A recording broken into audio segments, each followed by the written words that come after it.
I'm Corbett Wall with DVAuction, here with your feeder flash for Thursday, October the 5th, brought to you in part by Macrocin by Bimeda. Proven efficacy at an affordable upfront price. With no BS, end of story.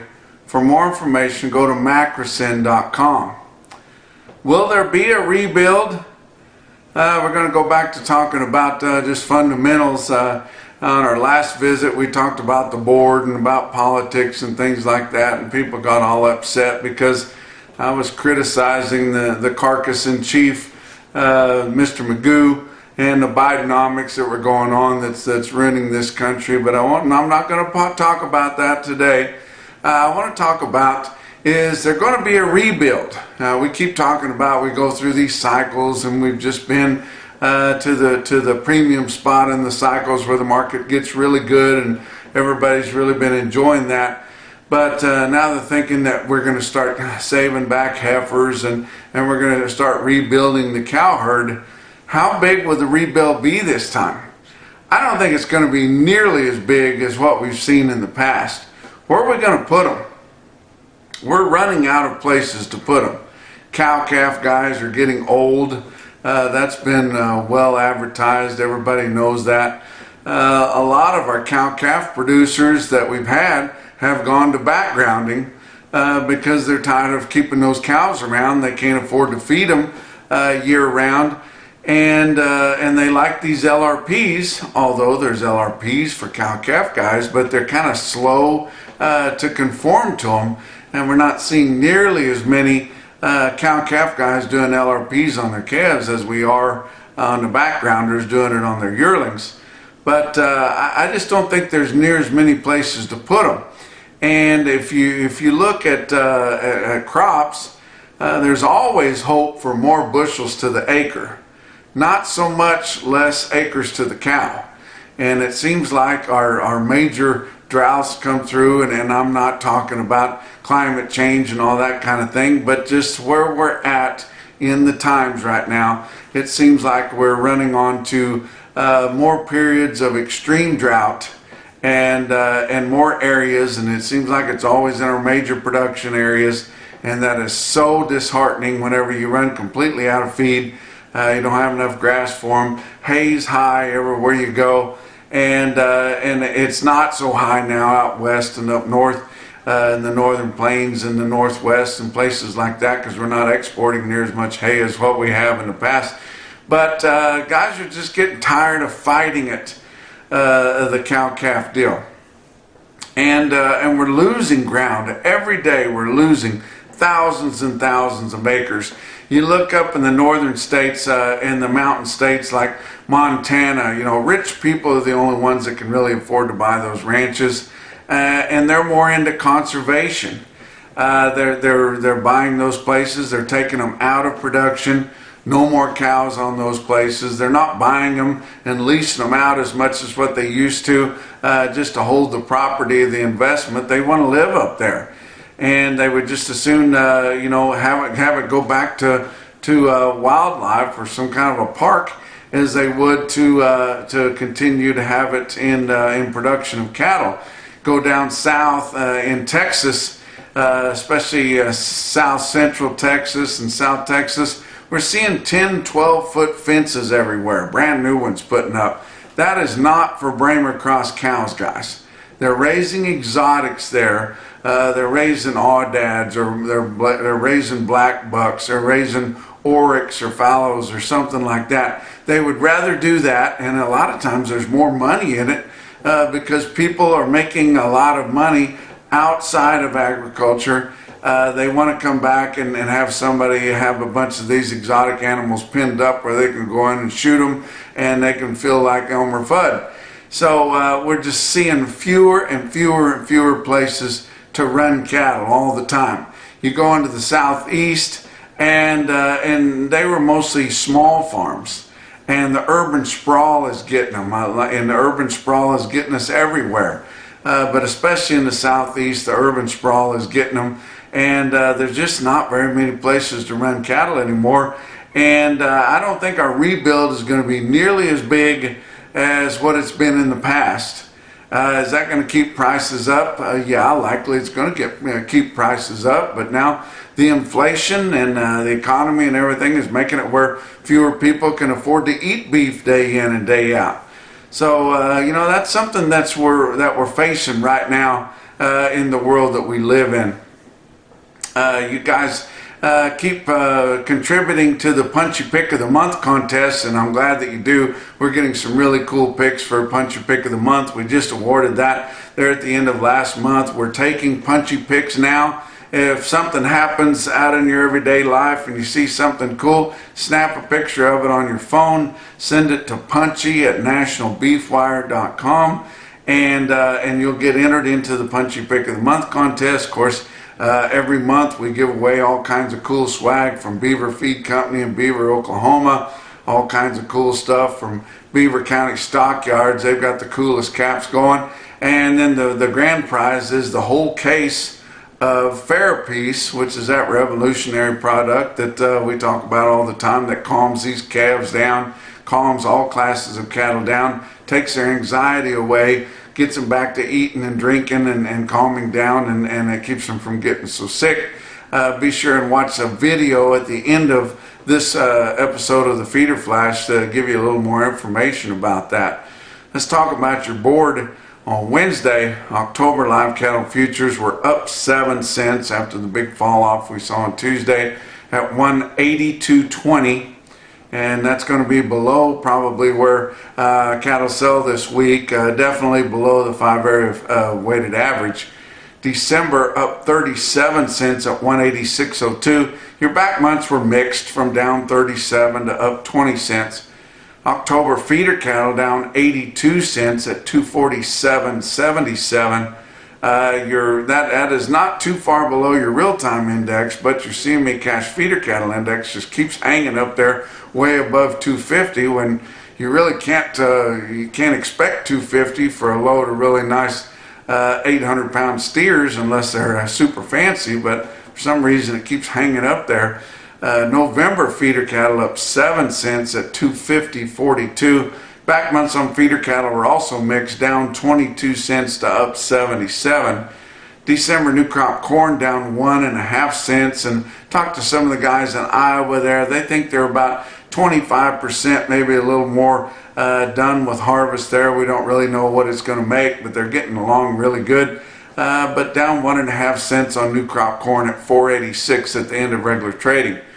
New crop November beans up 1/4 cent is all at 12.73.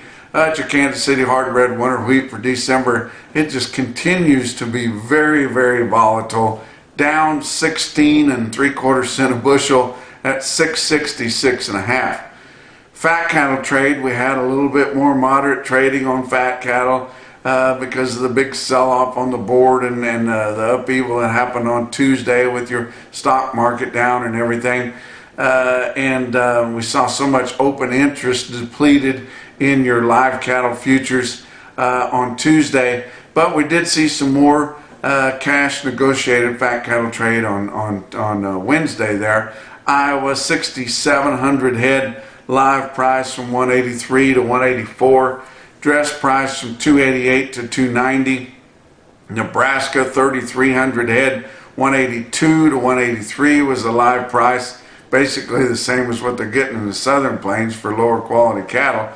Dressed sales in Nebraska from 288 to 290.50. So in the Northern Plains, both live and dress markets are kind of steady to $2 lower from what's happened this week compared to the bulk of last week. Kansas only sold 200 head, but get this, Kansas has sold 9,800 head for the week. That's more than we've been selling out of Kansas for quite a while here. But live sales 182 to 182.5. Texas 2,800 head on Wednesday, 11,800 head negotiated sales in Texas. Why are they selling so many in Texas? Because they're buying them cheaper. 182 up to 182.75, but basically 182. Now the Fed Cattle Exchange, which I'm starting to believe that's going to be our only hope for any kind of negotiated trade to amount of anything going forward. If we could get more producers to consign cattle to either fed cattle exchange or consolidated beef producers, some kind of cooperative marketing type group. That's the only way we're going to see that. Standalone guy wanting to sell some cattle negotiated really doesn't have a chance for a fair price. But the fed cattle exchange sold several cattle on Wednesday. They sold bid the grid cattle in Texas, the beef on dairy cattle at 183. That's the highest that we've seen in the Southern Plains. They sold regular commodity cattle just live negotiated in Texas at 182.50. They sold cattle in California. Beef on dairy live price 182.50. They sold some Holstein steers in California at 175.50. Nothing to sneeze at. They had cattle that were consigned from Colorado, and we get no price discovery in Colorado, but they had Colorado cattle there that were bid on up to 183.25, but they were top quality program cattle, and the consigners passed that. But pretty active trading there on the fed cattle exchange through central stockyards. Let's talk about box beef cutout values down again. And you can't keep me from thinking that the packers are just showing this going down. They're selling the lion's share of their product way out front and in formula type sales, but that little dab that they sell, it's not negotiated, but it's spot cash trade. They basically name their price and either they sell it or they don't, but down hard again. Choice cuts down 331 at 296.76. Select down 72 cents at 274.87. Your slaughter up through the first 3 days of the week, 375,000 estimated harvest. That's 6,000 less than the same point last week, 11,000 less than the same point a year ago this week. Talk about what else is going on. Livestock Risk Services, that's Dakota Moss. He's your LRP specialist, him and his agents there. We're going to start featuring some of his other agents there, but he's right there at the Oklahoma National Stockyards in Oklahoma City, and they will answer your questions. They do it day in, day out. They can service you wherever you're at, any major production area, and there's not a dumb question. If you just want more information about it, give them a call at Livestock Risk Services. Talk about your feeder cattle market, your real-time index on DVAuction. Late in the day on Wednesday, sitting at 248.27, down another 71 cents based on an 800-pound cash auction steer up through your middle 12 states. Somehow your CME cash feeder cattle index keeps hanging up there around 252, and if you're banking on 252 for an 800-pound steer, they better have diamonds in their ass, guys. Talk about your big sales on Wednesday. OKC West, El Reno, Oklahoma, 5,700 head. Of course, that includes your Tuesday calf auction and your Wednesday feeder cattle auction. Feeder steers on Wednesday, $3 to $7 lower. Feeder heifers, $8 to $12 lower. This board being down hard like it's been for the last couple of weeks here, that has taken away those fancy LRP strike prices, and man, it has really backed off the bids on these feeder cattle. Weaned calves, $3 to $6 higher. They're still going after the weaned calves, guys. They want something to put on this wheat because they got high hopes for winter grazing on the winter wheat pasture out there. Balling calves and things, of course, they're hard to sell. They will always be hard to sell, and it's hard to really call a market on them, especially in October. Dodge City, Kansas, winter livestock had 1,900 head. And their market was basically the opposite. Feeder steers steady to $2 higher, calves $8 to $10 lower. This calf market is really, just depends on where you're at, who's there, what they have on offer. Get your bids out there, show up where you can, and go after the best calves there. But the market on them is just up and down. But when they're bringing $3 a pound, $10 100 one way or the other is really not that significant. Let's talk about your individual quotes from all around the country. How about Green City Livestock Marketing in Green City, Missouri? It's a DVAuction broadcasted barn. They do a good job there. They sold 60 head of steers, weighed 921 at 247.10. That might not have been a big quote. a month ago, but it's a big quote today, guys. How about Coffeyville Stockyards, the Northtown barn up in Kansas? Now, Tyler Layton's got both barns, Coffeyville Stockyards, Southtown and Northtown, but Northtown features the feeder cattle. On Wednesday, he sold 244 head in one swath, weighed 800 pounds, bring 256.35. That's a very impressive quote there, guys. How about Bloomfield Livestock Market in Bloomfield, Iowa? Roman Schooley there, he gave me a tip off on these, and I saw him in Cattle Market Central. These fancy steer calves were 65 days weans, had 2 rounds of shots in them, 80 head, fancy steer calves, weighed 528 and bring 331. But the most impressive quote that I saw anywhere on Wednesday, your Mackerson No BS top quote for the day, come out of Creston Livestock Auction there in Creston, Iowa. They were really nice steers. The Weiss cattle there, they had several cattle in there, including 2 loads of steers, weighed 845 and bring 258. That's your feeder flash for Thursday.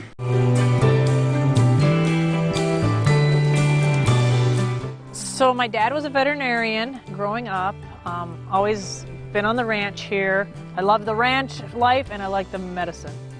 Having my own herd, my clients come in and say, I want to do what you do. Or they'll see something in a magazine, what do you think of this? Figuring I've already probably played with it on my own herd. So I saw Fairpeas and thought, well, this is going to be foo-foo dust, but I will try it because I know some clients are going to say, what do you think of it? Have you tried it? So I weaned my first set of calves and I did the whole herd, 100% of them. And we were working cattle and I walked out. They'd been weaned the day before. We process them the morning after we get them home. We haul them home from about 20 miles away. So after I'd done the first group of calves that I had processed before, the steers, they were all laying down or they were at the bunk. And I'm like, oh, you guys got to come out and see this. And so they all come out and they're like, oh, that's kind of cool. But we'd done the whole group. Everybody was quiet. And I'm like, okay, so we need to split this baby up. And so the second time we weaned, I did my steers with the Fairpeas and I skipped the heifers. And so I was kind of monitoring. First day, the steers cleaned the bunk. The heifers, I bet they ate 25%. We had to scatter it through the bunk, fluff it up.